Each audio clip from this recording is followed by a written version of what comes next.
Today on the We Invested podcast, we have Joe DiSanto, and he is the owner of Play Louder. Joe, how are you doing today? Good, Wesley. How you doing, man? I'm doing pretty good, man. Thank you so much for joining. Absolutely. Thanks for having me on. Yes, sir. And before we get started, would you mind letting the people know how they can find you on social media or find your locate your business or how they can get in contact with you? Yeah, mainly you could email me really. My main place where you want to like check me out and see what I got to see what I'm doing, what I have to offer is my website, playlouder.com. And most people, if you want to like hit me up, you can just email me, joe@playlouder.com. But social media wise, honestly, I just don't have time for social media. I know that sounds ridiculous, but I am on LinkedIn probably the most, if social media is your jam. Nice, nice. So, let's just kind of start from the beginning, man, and talk a little bit about where you're from and where you grew up. Yeah, so I'm from Providence, Rhode Island originally. So grew up there, a New Englander, and went to college in New England, went to UMass Amherst. And then after that, I headed down to New York and kind of got my career started down there. So I lived in New York City for a couple of years, and then got a little tired of New York. And my girlfriend and I at the time went on a road trip. We were like, you know what? We should just like throw caution to the wind and go on like a road trip or something, and we'll check out the country and we'll just come back and kind of resume our life. And we did that and went through Los Angeles. And I don't know if you know a little bit of my bio, but I worked in the entertainment and advertising industry and owned a post-production company. And so the two places to do that work are like New York and LA for the most part. You can also do it in Chicago. There's some smaller markets, but it's like not as big as New York, LA. So I went through LA and kind of checked it out, and I was like, oh man, I could move here and do my thing here. So I kind of like lodged that in my head, and then cut to a month later, we were like up in Seattle, and we're about to like kind of turn back basically. And I said to my girlfriend, who honestly wasn't even that spontaneous of a person, but she wasn't really liking New York either. I was like, hey, what do you think about just moving to Los Angeles? What if we just drive back down there instead of driving to New York and see if we can figure it out? And she was up for it. Actually, she had like a cousin that was there that we visited that she was close with, so she knew somebody. And we said, screw it. That's what we did. So basically, I was there for 20 years. So I was on a 20-year road trip, basically. Mm-hmm. And then we decided to shake it up again, now with my wife and child, and moved to Florida. Just to like, we wanted to have more like family time, free time, work less, be less stressed, because the post-production biz is pretty stressful and long hours kind of deal. And we managed to move, and now we live in the Tampa area. Nice, man. So, how would you say that growing up in Rhode Island impacted your outlook on life and success? Well, Rhode Island's like a small place. So, and like, I grew up in like, like it was a good neighborhood, like lots of kids and stuff, but it was like a pretty, wasn't that inspiring of a neighborhood, I guess, looking back. And I guess in a way that did make me kind of want to go to different places. I wanted to kind of get out of there and check things out. And at first, I guess I never really thought I'd go that far. New York kind of was my destination. So I think in a way, it kind of being a little bit limited maybe got me, inspired to want to go check out some bigger places. But so that's one thing. Though another thing, like just growing up, it's not particularly Rhode Island, but I kind of had like a little bits of ups and downs in my family life. But in my first 10 years, while my parents worked together, my dad owned a plumbing and heating business. So that, I think, like, having a parent that owns a business is pretty important, in that it just sort of plants in your mind that, one, maybe owning a business is a good idea. And two, like it's doable. It's like, it's not a crazy idea. You can do it. Like anyone can kind of do it essentially if they focus and try. So that was kind of a good aspect of like my parents, I guess. And I always had that idea in my head that I wanted to do a business. Now, like I did work for my dad's business for a little bit and kind of realized I didn't want to do plumbing and heating. So I was more into like art and kind of media technology and stuff like that. So I managed to find a business that or an industry where, you know, I could actually start a business, like it was practical, and I ended up doing that. So So how was that transition for you, you know, from the East Coast, you know, being in New York and Rhode Island and New England area, then to moving down to you know, LA where the weather is completely different, the culture is completely different. How was that transition for you? oh man, it was great. Like, you know, I love traveling, I guess, and changing things up. So like it was no problem at all for me. Now it's funny, like when you're in New York, like New York and LA kind of feel like have a little bit of a rivalry. Like I would say, well, native New Yorkers, you know, they love New York. Like native, it's there isn't so as much of a native Angelino because it's such a transient place. But like in New York, you know, people are always like, oh man, LA, it's just so I could visit there, but I could never live there, man. It's just like weird, you know, and I'm or whatever. And I was always like, wow, this LA place must really suck, you know. And then I got there and I was like, I don't know what these people are talking about. LA is awesome. I Right. love it here. I got tired of like all the big buildings. It was kind of feeling like I was living in a filing cabinet. It's like super claustrophobic, and you just get to LA and it's just like you can see the sky, you can see palm trees and trees. You can go to the beach, you go to the mountains. It's got a city, it's got everything. So it's I really liked it, and like it was an even better place in my opinion for my career. So I was a fan right away and just No, kind of got into it. yeah, that's awesome, man. And I think it's a really interesting way to look at living in New York. I never heard it before, but it made sense, like kind of like living in a filing cabinet. Yeah, yeah, you're just stacked up, and it's a fun. Yeah, It was fun while it lasted. I mean, for me personally, some people are just diehard New Yorkers and they love it. For me, yeah, I'm not. I need a little more space, you know, and a exactly. few less stories. Exactly. So, you know, just to kind of focus a little bit more about the company that you created, and that you're the owner of today. You know, what is Play Louder? Yeah, so Play Louder is, I guess, my kind of second business. I started that post production company that I mentioned in LA. That was like, I don't know, well, I was doing that for about 15 years. That was called Therapy Studios. It still exists. My partners, they cash me out, but we actually still own the real estate together. So we're still partners. And now I actually work for them. But when I left, actually my partners kind of helped me like get my new thing going. I wanted to do a blog. I wanted to do like, you know, kind of an educational resource, because I was always into personal finance and real estate and investing, and just it just was in business. It was kind of a passion of mine, and a lot of times like throughout the years I mentored a lot of us like young people that were my assistants that we kind of like, you know, eventually they would be my assistant for like a year and a half and they move up to another position in the company, and they would always kind of be seeing me doing real estate and doing different things and obviously running the business, and they would jokingly say, you know, you should go teach a class at the community college about like personal finance or something.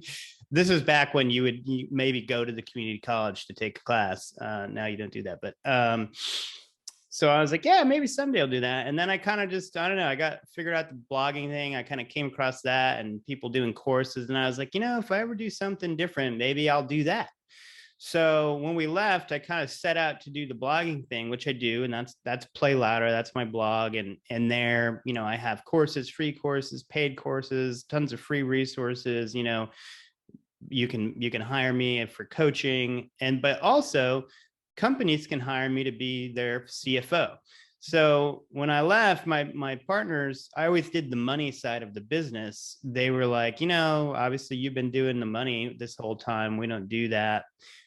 What if we just pay you to like keep doing that? You can do it from wherever. And I was like, okay, that sounds good. And that kind of kicked off my like fractional CFO consulting work that I do alongside the blog.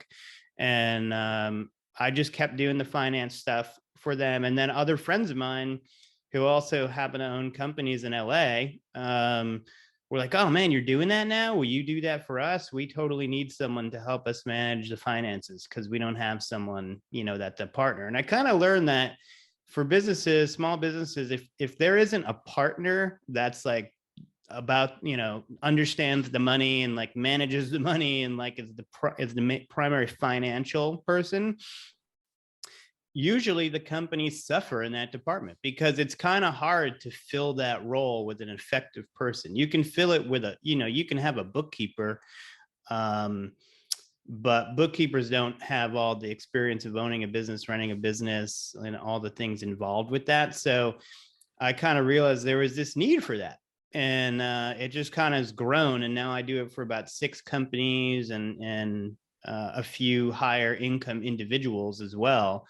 So, and it kind of just went hand in hand with my blog. And a lot of times, like some of my recent clients, people that didn't actually know me, as I kind of got word of mouth, they would read my blog and they'd be like, wow, I read all your stuff, man. You know how to do so many things, or you have background information or knowledge in so many areas of money. I want to hire you. Or I want to actually, usually it starts out where they kind of we kind of do a one-time engagement. I have this thing on my website called the business health check, where I'll just dive into your books and basically tell you my opinion about how your business is going, like what's going good, what's not, how you could improve, blah, blah, blah. And I think my last, 3 clients, I started with that, and then they ended up hiring me after. And it's very interesting in this. I mean, it seems very like something very practical and reasonable, especially in today's time where there's a lot of freelance things going on. People are working from home more and don't want to be kind of tied down to one place. So I think that's really a genius idea. But what I want to ask is, what kind of gave you that spark to want to get started in finance and become a CFO? What sparked you to get into step into that side of the business? Well, truth be told, it was really just a talent, like an interest of mine, number one, and also a talent of mine, like meeting the market need. Like my previous company, I did far more than just manage the money. Like, I did sales, I did marketing, I did branding for the company, I did project management, I did tech, I did everything. And so actually part of my service beyond just managing money is I just know a lot about a lot of things, whether it be computers, whether it be design for your branding, whatever. So I offer all that, to my clients. But I just, what ended up happening was we had a kid. I wanted to work less. I wanted something that was flexible, something where I could travel more, and it wasn't so demanding. Like people weren't waiting around for me to make decisions all the time. And so when we set out and left LA, this was just kind of a perfect fit for me. And I was working at home even before COVID, before, it was cool basically. And it was great because I could just, I could be with my kid more. I could take him to school. I could do all these things and we could travel and I can do the work from my car or from wherever. So it was really a matter of me wanting to make a change, looking at what my skill set was and what could fit into this lifestyle I wanted to set up. And you work to your strengths, obviously, and it's one of my strengths. So I found a niche, and it turned out it was a pretty good niche. It's a need. But the funny thing is I went to school for photography. My general interest was visual art, design, even more so than business. I wanted to do a business that involved creative work. And that's what I originally set out to do. But the reason that I'm good at the finance part is because, well, one, I always had an interest in personal finance. And it was mainly because I wanted to make sure I saved enough money. I wanted to buy a house. I wanted, to basically be prudent. So towards the end of college, when I kind of could see that my debt was piling up and situation wasn't looking very good, I was like, I got to kind of get on this and just make sure that I am aware of my money. I have a plan of how I'm going to get out of this problem eventually and just be prepared. So I started like originally just writing down my spending in like a notebook, to see like, am I actually how much more am I spending than I'm making? I knew I was spending more than I was making because my debt was going up. But then I was like, wow, this is a really tedious process to write this down and then like add it up with a calculator. At the end of every day, I'm like, there's got to be a computer, some kind of computer software where you can manage your personal finances. And there was, it was called Quicken. Which I still use today. Now, this is back in the 90s where like you had to go to Staples and buy your computer software like off a shelf. And like there was no real alternative to Quicken. It was like the only thing really.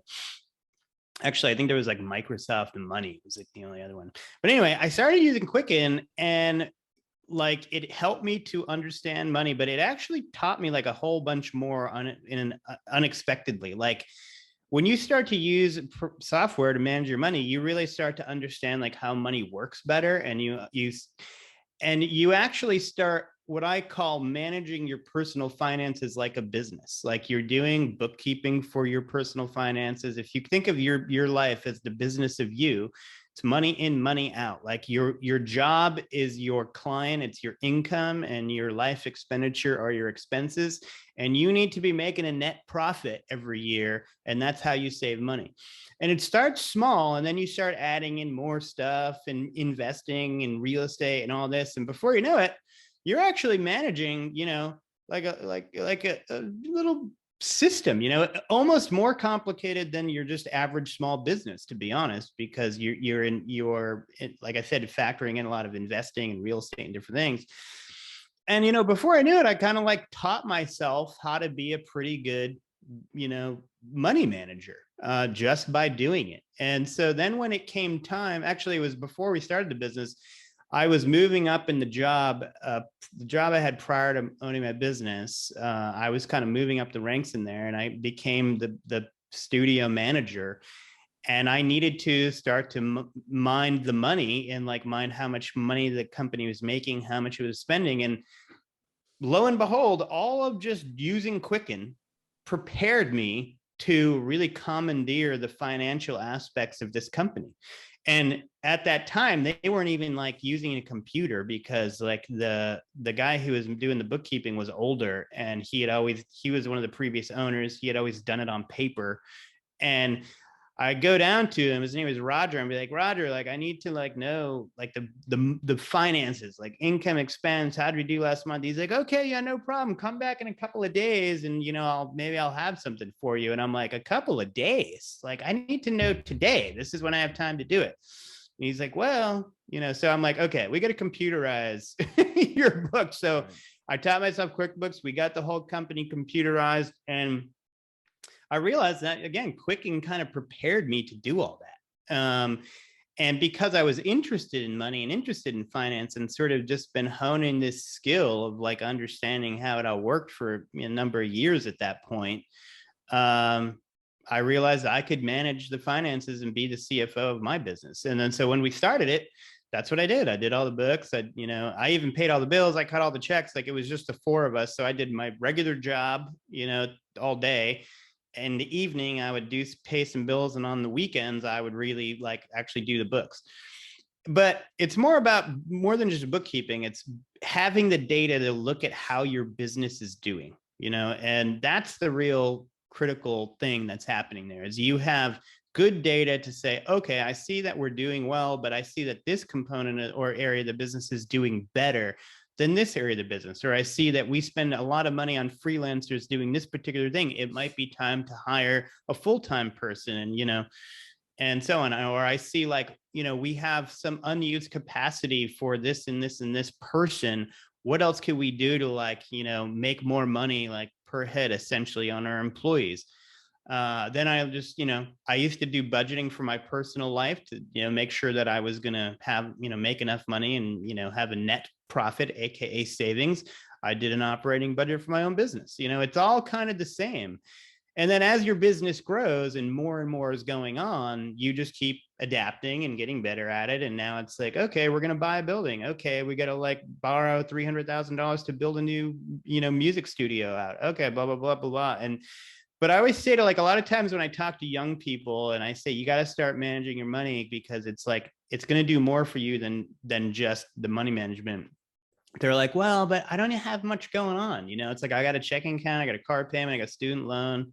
Like, why do I need a computer to do that? And I'm like, you don't actually, but this is the time to start and get in the habit when it's super easy. Like it Exactly. will take you next to no time, and you will be surprised how much it educates you in the ways of money and business and entrepreneurism. Like it's just a great thing to do, you know, like minding your money and also exercising are probably the two best things you can do for yourself in life. I'm terrible on the exercise front, actually, ironically, but I was always good on the money front. So I ended up doing it very successfully for my own business. We grew the business to like, you know, over 5 million in revenue and 30 employees. And, you know, that's a lot bigger than most small businesses. So for, you know, someone whose business is doing 2 million, you know, I've done a lot more than them. So I'm well qualified to guide them for how their business is doing. Now, do I do CFO work for multinational conglomerates? No, I don't. I'm not a CPA or whatever, but for small businesses, for sure, I'm pretty darn good at it. So, you know, for people who hate the idea of tracking their finances, you know, what do you recommend for them? Stop being a wussy. Just like be like, it's my whole future at stake here. So like, I don't need this to be spoon fed to me like I'm a child. Like, man up and just do the work that is going to make you successful. There is no substitute for doing the work. Start when it's easy, so it's not a huge commitment and it's simple to learn and it's not overwhelming, and just make it part of your life. I mean, literally, it is like exercise. It is like health. It's one of those things. It's so important that just don't be a whiner about it and do it. No, I mean, I think that's Now, most people are not going to do it. I know that, but right. that's the answer. You know, I could like, you know, there's lots of baloney. There's like people, I don't know, there's this whole thing I feel like where it's like, oh, you got to make it accessible. Like if you make it easy, more people will do it, blah, blah, blah. You know, I'm like the hard ass coach. Like, I don't care about any of that. You know, I'm like, if you don't want to do it and you want to fall behind and like never get anywhere, that's your choice. You're an adult, but I'm not going to do that. And I don't recommend it. Like, I think you should fucking take it seriously and get your act together and don't be a whiner and be successful. Being successful is not easy. I don't care what people tell you. It is hard. It's hard to get successful. It's hard to stay successful. It never gets easier. Like, just get ready to do some work. Is my thing. You know, you can't be like a pro football player. Be like, oh man, I just wish practice was so much easier. You know, it's like so hard. It's so hot out here. You know, it's just, you know. So I look at, you know, owning a business like being a pro. You know, you're like professional. You know, it's like you got to like take it seriously. Okay, So I know I get on my soapbox there, but nah, it's all good. It's all good. So, you know, just speaking of, you know, starting a business, um, how was that transition for you from, you know, working in studios or working in New York and then just finally moving down to LA and making that transition into becoming a business owner? It was fun, but it was tough. You know, it's a leap of faith, right? So like but as I mentioned, like I really, for whatever reason, wanted to always own a business. I guess I do attribute it a little bit to my family owning the business and kind of seeing that as like a way you get ahead. So I always had it in my mind. The question is like, you know, when, and like, am I going to be prepared? Am I going to be able to pull it off? You know, so the fact that I was thinking about that in all of my 20s was really important. Like I was thinking ahead. I was trying to prepare. I was trying to save money. I was trying to think about how am I going to borrow this money if the opportunity presents itself, you know. Maybe will it be me just going off and doing it on my own? Will I have partners? Maybe I could like, you know, partner into an existing company. I was like, just keep an eye out for whatever options. But in the meantime, I was just like also working hard, trying to prove myself in any given job that I had. And I always thought to myself, like, when I'm wherever I'm working, like these people I'm working for, they could be clients of mine one day. So I want, and these are the people I might call on if I go start a company to like bring me work at my company. So they, even though I'm the only employer right now, I have to impress these people like, to no end. So if the day comes and I'm like, I started my own company, I'd like you to bring your business to me. They're going to be like, oh, absolutely. You were like the linchpin at the previous place. And so we want to keep working with you. So I just had that mentality at all times. And then I realized, for post production, like it would be, I wouldn't want to do it alone. It's a team sport and it would be like next to impossible almost to be the sole owner, I thought. So I just, was looking for potential partners and just throughout the years, who I met, who I was working with. And luckily, my three partners and I, well, one I actually met in college, and then he ended up getting a job at the place I was working. I had recommended him for a position, so that was good. And then there was two other guys there that we all became good friends, and they were very talented guys. And like, I could see with the four of us, it could work, but it was like my job to basically figure out how to get it to happen, but get the money borrowed, get a place, get all that. So I kind of like was the person, if I can get all this put together, do you guys want to do it? And so what we ended up having to do was eventually leave the place where we had our full-time jobs, enter into a period of no income while we built this place up, and just go for broke essentially. So it was a leap of faith in that sense. And in post-production, people start companies two different times. It's either like when you're really young, when you have kind of nothing to lose, or when you're older and you have a lot of clients and you're more established, and there's a greater chance that you're going to be able to get clients and stuff. We went the young route because we were like excited to do it. We didn't have any kids. We figured, what's the worst that could happen? We'll file bankruptcy if it all goes to hell. And, no one's relying on us right now in our lives. And they don't have debtor's prison anymore. So that is really comforting to know. So we started young, but when you do it young, you don't have a ton of potential clients to call on. So we knew it was going to be lean for the first couple of years. And, luckily we all made some personal money, like in the first year, like the company made money, but the question is, do you as the owner make any money?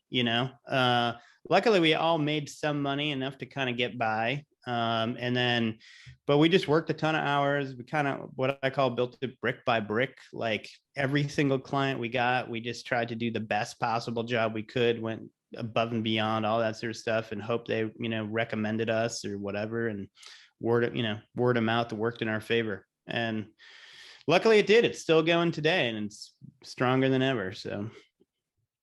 So what does it mean to incorporate a business, and what are some of the benefits of incorporating a company or incorporating a business? Well, there's lots of benefits. And I guess it depends what kind of business you do. Like I do what I call a consulting business. So it's basically just me. But I have an employee, but it's meant to be small. And I say to a lot of people, if they have jobs and they want to get more freedom or make more money and be more entrepreneurial, if you can turn what your job is into a consulting thing, and do it for more clients at a higher rate of pay, it's a way to possibly advance your career, make more money. So there's that kind of business. And then there's like, a more full-fledged business, which is what I had before, which, like I said, I had about 35 employees, and a location, and, a lot of stuff going on. Now, like for the bigger business, obviously incorporating is kind of a must, because you have partners, you have employees, you just need like the business to be its own entity. You eventually want to have the business be able to apply for and get credit just on the business's name alone, where you're not personally guaranteeing all the loans and all that. That takes a while, but eventually we got there. But the two main, or I should say three main things, are well, two main things. You get liability protection with an entity, so like the idea is if you get sued for whatever reason, there's a little line of defense between your personal assets and the business.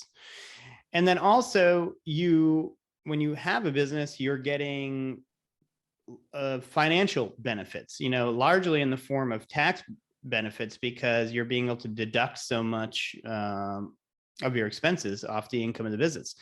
So, but when you're a consultant, you're kind of like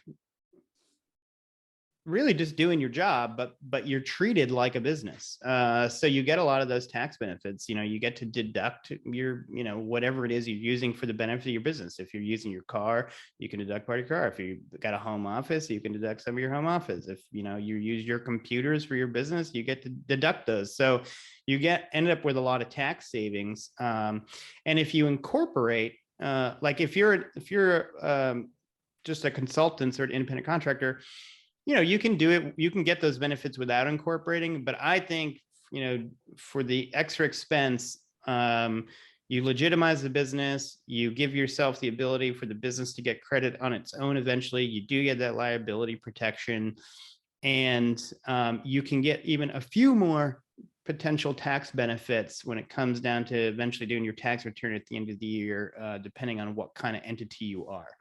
So I do like, as part of what I do for clients and whatever, is like, I share whatever information I have in that department for people, and usually give them ideas that they can then take to their CPA and be like, hey, what do you think about this or that? But I've spent a lot of time over the years investigating all those things for my own personal benefit as a business owner and entrepreneur, and real estate investor. And I save people a lot of time where I'm like, well, if you want more detail, go read this book and this book and this book, but here's the basic gist. And this is what you should ask your CPA about. And so on. So What would you say are some of the most valuable lessons that you've learned while building and creating these different companies? Well, on my website, like I talk about my secret to success. And I describe that like in 3 pillars. And the pillars for personal success, and like business is one component of total personal success. Like, it's like you start a business, yeah, because you're interested in that, whatever, but like you want to make money with it, and it's hopefully going to improve your life. If it doesn't make money, then it's really more like a hobby. But these 3 pillars to personal success are entrepreneurialism, or that might be business ownership, that might be you just being entrepreneurial in your job, because not every career suits itself to starting a business. That might be doing a side hustle, it might be turning your job into consulting, whatever. But the more entrepreneurial you are, the better chance you're going to be able to increase your income, and also increase the control you have over your own time, which helps you to do other things. Financial prudency, or the personal finance pillar, is like, okay, you're making money. You have to make sure you're making the most out of that money. You have to make sure you're not wasting it. You're making more than you're spending, and that you have like a personal net profit at the end of the year. Like your business, it might have a net profit, but if the net profit's really small, and then you go spend all that money, and your personal net profit is a loss, well, that system isn't working very well, right? You need your personal net profit to be in the positive. That's your savings. And then the third pillar is investing. Like very rarely are you going to make it to retirement or the promised land or financial independence by just saving alone. Like you need to compound your savings through investing vehicles. For most people, that's going to be the public stock markets or real estate of some kind. There's other things too, but those are the 2 most accessible. And you kind of got to learn about that pillar as well, and make sure that whole pillar is working for you, and like, compounding your savings. So I've learned how entrepreneurialism really is just like one piece of the puzzle to like total personal success. And at the end of the day, like, I guess it all does, like from a financial point of view, boil down to preparing for retirement. Like, and a lot of times when you're young, like, that's kind of a sleepy topic. You're not thinking about that, but whether you're thinking about it or not, like, you're always moving towards that in your life. And retirement will, be something that you control and enjoy, and it's the life that you have in your mind. Or if you don't prepare well enough, it will be handed to you, whatever your budget can afford. And that might not be that great. And you might just be stuck with that. And a lot of times what happens is you get aged out of your job or your business, or your eventually physically, maybe you can't do it or whatever. And before you know it, you think you're going to be working forever. And then like it gets cut short. So I always say, and I have a course on this called the Financial Independence Roadmap on my website. And it talks about, bringing these three things together, but it also walks you through like creating a plan for your life. So back to talking about your personal finances like a business, it's like when you have a business, you actually make an operating budget for the year. You actually have projections of how this business will perform, many years out. If things happen the way you hope they're going to happen, you also might have a backup plan. Well, what happens if they don't happen as well? Where will I be? You actually do that for yourself. It's called like your retirement plan, though. I like to call it financial independence, though, because kids like that, and it's a little bit more exciting. But it's all the same thing. So the business part feeds into that, of course, but if you don't have the personal finance part and the investing part, like the whole plan, might not come to fruition. But in my course, like I basically I explain how I did it for myself, how I plan for myself. I give my spreadsheets, I walk you through how to do it. And it's nothing crazy, really. I mean, it's all like kind of simple math, but it's just good to like know, okay, how much money do I really need to make? How much money do I really need to save? How much like return does that savings need to make in order for me to get to a goal that I set for myself? And you can do the math on that. You should. Everybody should be prepared. I think a lot of people don't do it because they're scared, that it's going to be a little frightening and it can be, I mean, that's the thing. Like if you put your head in the sand, fucking money in life will kick your butt. I always say, like, if you don't deal with your money will definitely deal with you. So I'm a like, be prepared kind of a person, and it's paid off. But it can be scary. I admit that, or No, overwhelming, I should say. It can be a little overwhelming. That's a great way to look at it. If you don't deal with your money will definitely deal with you. But something interesting that I learned when I was doing my research is that you've invested over $10 million in commercial real estate. So how is that?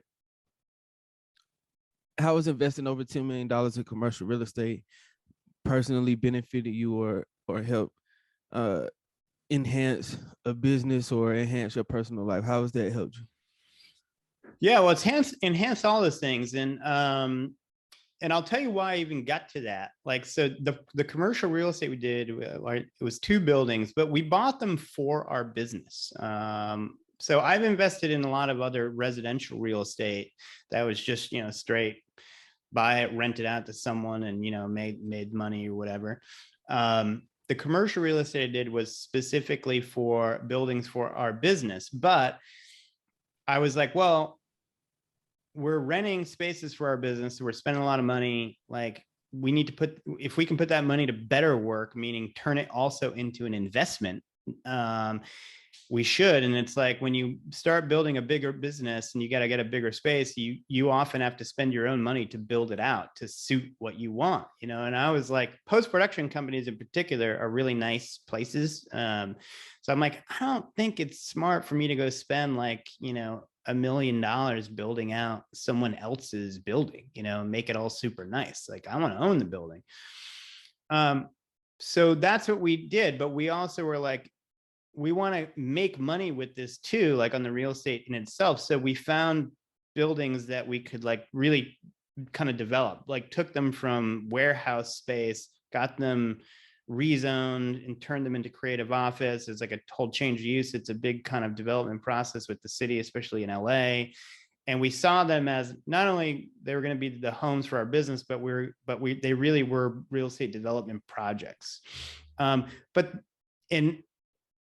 to answer your question directly, it essentially benefited our business because, well, one, we got a customized facility that was exactly what we needed for our business, but it also just benefited us because those buildings made money. Like, they actually made money every month through the rent our business was paying, that otherwise that premium or cash flow would have gone to some other business or building owner. All the renovations we did, we retained the value of them. And when we sold the first building, we were able to, capitalize and make that money. And we earned all the appreciation that the real estate had. So basically it made money. And real estate for me, it's an investment like any other. And the question about real estate is like, it takes you more time. So you have to ask yourself, when I factor in my time, is the return on the real estate more than I would make like with, I don't know, a stock investment, say, where I really don't put any time in. So you have to ask yourself that question. I mean, a lot of people think real estate's kind of sexy, I guess, or, you always hear like real estate's made the most billionaires in the world, blah, blah, blah. That's probably all true. But it ultimately is a way to grow your money, just like any other investment. So, and I was joking to say, unless you're going to go sit in front of your like rental property all day and just like look at it, then it doesn't really matter, like if you're making your money with real estate or something else. But the one thing about real estate that I really like, and I translated it to the business and buying the buildings for the business, but it really started with my house. Like I really always wanted to own a house because, one, it just seemed like a good idea in general, kind of like owning a business. And two, I like to like fix up my house, and I kind of didn't want to I couldn't really fix up a rental. And so I was like, always wanted to get into a house right away. And as soon as I could, I bought a house in LA, which took me a while. And then I kind of really saw the value of real estate. I was like, wow, I ended up borrowing out of the house in order to help start the business. Like I was really seeing the value of equity and like, how you can use real estate for a variety of benefits. But also I was like, I look at my house as an investment. I'm like, I am a renter, really. Like, some people, famously, Robert Kiyosaki in his book, Rich Dad Poor Dad, made this comment about how your house isn't your biggest investment, it's your biggest expense. I don't really get that. Like, I think that was phrased wrong. I think housing is one of your biggest expenses for sure. So unless you're going to live with your parents forever, or you're going to manage to get into some insanely great rent controlled housing that you never leave and never goes up in value, you're always going to be a market renter, essentially. The only question is do you want to be the real estate owner that owns the property that you happen to be the resident of? And my thinking was, yes, I do. Like, why not? Why should I let some other real estate owner be the beneficiary of my rent payment? I might as well be the beneficiary. Now, that means that you do have to like be strategic when you buy your residence and not overbuy and not do a whole bunch of silly things. But to me, the math works on that. And I've done the math on renting versus owning, and it by and large favors owning, no question about it. But so when it came to our business, I was like, wow, I mean, I saw how well the real estate owning my house worked out. I'm like, why wouldn't we own the real estate our business is in? I mean, we're paying rent, just like, makes sense. I saw the model work, so I pursued that. And yet again, it paid off. And owning your house actually, I think, is one of the best real estate investments you can make. One, because it's easy to get into as the owner occupant. You get favorable lending terms, you get favorable down payment. It's like one of the easiest real estate investments to get into. The federal government, it incentivizes us all to own our house because it gives us great tax breaks on it. Some of the tax breaks have been rolled back a little bit in the last like 3-4 years, but still you get, as a single person, $250,000 of free capital gains on the sale of your primary residence, $500,000 for a married couple. Like, you don't get that with any residential rental real estate. So it's just like a good thing to do. And it opens you up to lots of usages of the real estate. So I always say to people, before you go invest in the stock market, whatever, invest in real estate, the house you live in. If you eventually want to move, great, go rent it out. Now you got your first rental property. And And then I just kind of like really liked real estate. So I focused most of our investing in real estate. I ended up buying, over a dozen single family rentals. We did the 2 buildings. I think all in all, including my residences, again, like I consider investments, we transacted about 16 properties over the last like 15 years. And it paid off. I think real estate produces a superior return for less risk than the stock market. And for your primary residence, it's even better because of the tax breaks that are built into it. Financially, it actually works out even more favorably. So there you go. How Did did I you? answer your question? I think you asked a question like an hour ago, and I'm not sure if Nah, man, it's all answered good. Yeah, it. you giving a lot of context, so I appreciate that. But one question I want to ask is, how did you secure financing for your commercial real estate? LA, buying anything in LA is extremely expensive. So how did you and your company kind of go about just getting that financing for that building, for that real Yeah. estate? Well, we did for the first building, we did a SBA loan, Small Business Administration 503B loan, I think it was at the time. Now it's like called a 504. And basically what that does is allows you to get into commercial real estate if you're going to be an occupant of the space for 10% down. So that made it a lot more possible for us. But still, it was a pretty big down payment, but an owner occupant as business is much like owner occupant as in your house. Like you can get into a house for 3.5% down, whereas a rental property you got to have like usually 20 to 25%, right? So the SBA makes it easy to buy real estate, or easier.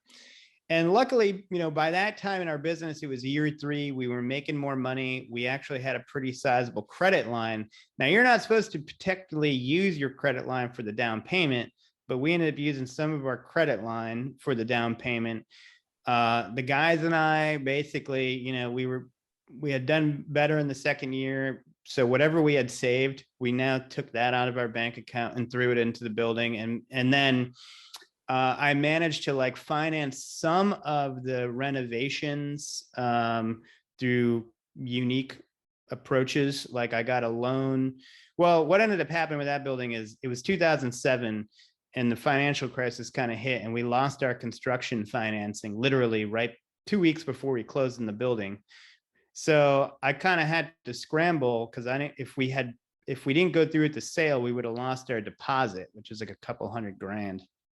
And I didn't want to do that.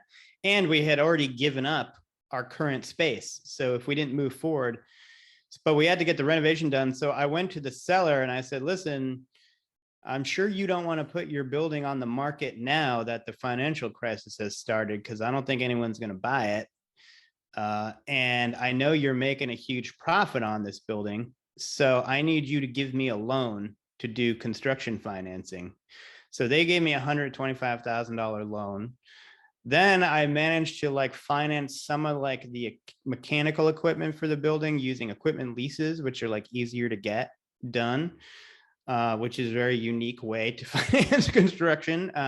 So I got creative actually once we got into the construction, and luckily we made it work. I don't know, it was a kind of a harrowing time actually, but getting into the building was a mix of whatever we had saved between the 4 of us, using some of our credit line. I tapped a little bit more of my home equity and just got it done. But it was 10% down using the SBA, which otherwise with commercial, you usually got to put like 35% down. So, it wouldn't have been possible without the SBA loan. That's incredible, man. And so, a little bit earlier, you mentioned that on your website, you have 3 pillars of success. Mm-hmm. But, what I want to ask you is, how do you define success as an entrepreneur? I would say it's a good question. I would say I define success as making making the money you want to make. And I don't think it has to be a crazy amount, like, making enough money to live the lifestyle you want to live while also enjoying your work and your life. Like I don't have a problem working a ton of hours as long as like I'm enjoying it, you know what I mean? And like, it's fun. And to me, when you're doing it for yourself with your own business, like, and you work 80 hours a week, well, you know, you're excited about it, especially when you're younger, you know, and you got a little more energy, because you're like, if it works, if this all pays off, I'm going to be the beneficiary of all my hard work, you know? Um, and so one, you know, being able to do something that you enjoy, and then two, making enough money at it where you can just, you know, live a comfortable lifestyle where you basically don't have to, you know, worry about shit, want for much, you know, and you can save enough where you can eventually hit financial independence early. Like I call it like a 4-act life, where it's like first 20 years you go to school, the next 20 years you work like a dog, next 20 years you actually slow it down, you don't stop working, but you find something like I'm doing now, like where it's less pressure, I got more free time, I work part-time and I make my nut. And then like the 4th act is like, you know, your slow ascent to death in the rocking chair or whatever, you know. So you know, that that's what I call success, if that makes sense. I don't know if any of that made sense, but you know, it's not a 1-word answer, that's for sure. For sure. So, you know, how would you like for people to remember you and the companies that you've created? Wow, that's a crazy question. Um, well, I guess, you know, what I liked about what I was doing before that I don't have now in my current thing, like my current, this act 3 of the 4-act life is totally about my family. Like I'm there for them 100%. Like I don't, you know, I don't prioritize other things. But what I don't have now is like what I had in with my other company was like the camaraderie, you know, of like a team. Like I was the coach, and you know, it's pretty awesome to like mobilize a team and get people working in sync, and like, you know, make sure that they're happy with their job and they're liking to be at the company. And like we had people stay at our company for a long time, and like I'm still friends with all my employees. Like there's a lot of new employees now that I don't know. But we're going back to LA in like a few weeks, and like we're gonna have a big beach party, and you know, people will actually come because they liked me, you know, and they like working for me. So like finding a balance of like being, you know, a good boss, building a company, kind of being tough where you need to be, but being like still being fun and being likable, and like giving people mentorship and helping them in their careers. And hopefully people, you know, after you do the best you can, people look back on you and we're like, you know, just Joe is a solid dude. Like he helped me out. Like he got me going in my career. And whether I stayed at therapy or not, like I could count on him to, you know, be there for me, you know? So I feel like I achieved that for the most part. So I'm proud of that. What does the future of Play Louder look like to you? Well, you know, the truth be told, like I like it small. Like I did, you know, not that our company was huge, like it wasn't, you know, but managing like 35 people, and at our biggest year when we produced this show for HBO, we had about 60 people. Like it's a lot of work. Now it's like me and one employee, and like I like it that way. Like I probably could grow it into a business management firm, you know. But when I think about that, I'm like, you know, I don't know if I want to do that, man. I might just want to like stick with the size and have it be nimble and be able to travel, and like not, you know, not get overwhelmed with people like trying to like hunt me down throughout the day.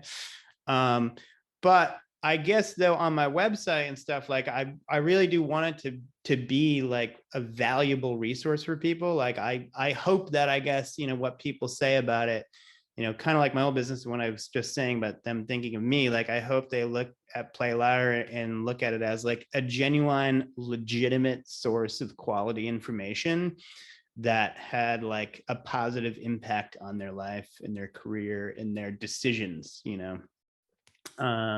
So I hope that, you know, you know, maybe if someone ever were to review the site and my contribution there, that they would say something like that.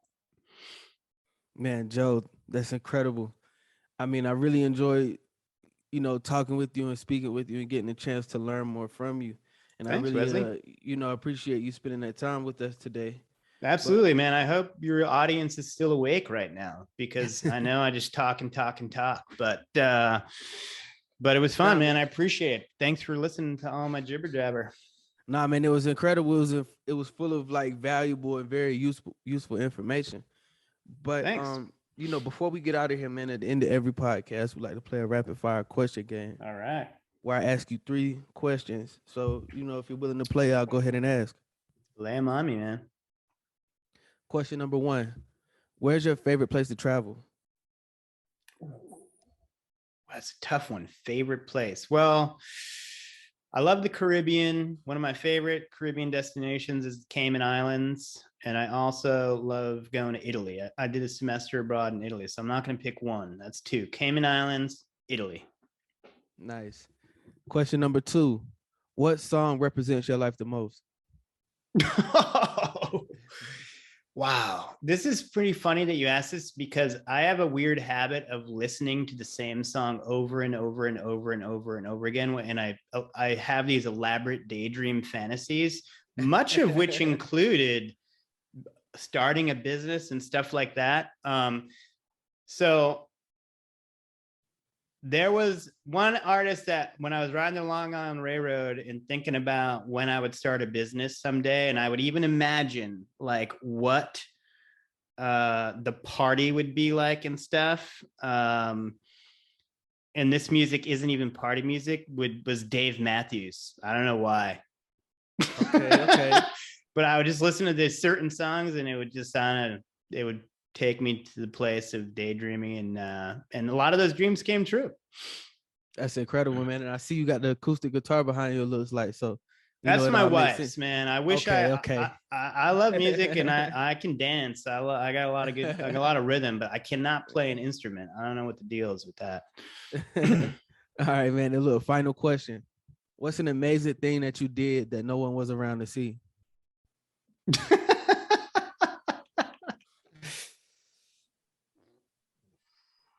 Wow, that's a funny question. Amazing thing that I did that no one was around to see. All right, well, this is kind of weird, but you know how earlier I was saying that like I'm really bad at the exercise piece of the puzzle? Mm-hmm. All right, so one thing I kind of say actually on my website is, you know, if money isn't your thing and you're just like, you know what, I'm never going to do it, I'm like, you should consider hiring someone to do it for you and then just look at the results, you know, like, because it's that important, you know. So exercise isn't my thing. And like, I was trying to lose weight for a really long time because I just got super fat basically in my 20s and 30s because I just ate and drank like it was going on a style. And I finally was like, you know what? I'm going to follow my own advice. I'm going to pay someone to lose weight for me. And I ended up getting one of those stomach reduction surgeries called a gastric sleeve. And I lost 70 pounds. And while everyone knows I did it, nobody was actually there with me that I know in the operating room. So there you go. Nice, man. That's pretty cool. Pretty weird. Pretty weird. Well, hey, Joe, man, thank you so much for your time, man. I appreciate it. Enjoy speaking Absolutely, with you. Wesley. You too, man. Thanks for having me.